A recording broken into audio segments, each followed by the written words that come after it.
حسبنا الله ونعم الوكيل. شاهد بالفيديو: والدة سعيد المجرد تنصدم بالحكم على ابنها بالسجن ل6 سنوات.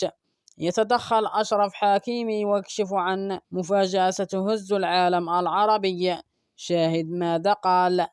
قبل أن نبدأ صل على محمد رسول الله. وللحظ التعيس، سعيد المجرد يقضي أول ليلة له وراء قضبان عند تورطه في القضية اغتصاب الشاب الجميل لورا الفرنسية الذي أقسم أنه لم يمسها إطلاقا.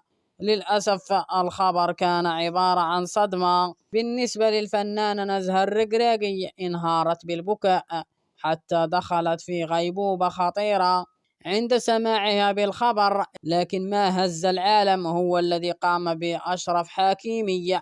حسب المعلومات المتداولة، زار الفنان زهرة الرقراقي في المستشفى وقال إنه فتى طيب لن يفعل مثل هذا الشيء. وقال أيضا: سأذهب عند الشاب لورا وسأقنعه بالتنازل عن هذه الدعوة. ما رأيكم ما فعله أشرف حكيمي ابن المغرب؟ وسننتظر تعاليقكم. لا تنسوا الاشتراك في القناة ليصلكم دائما الجديد.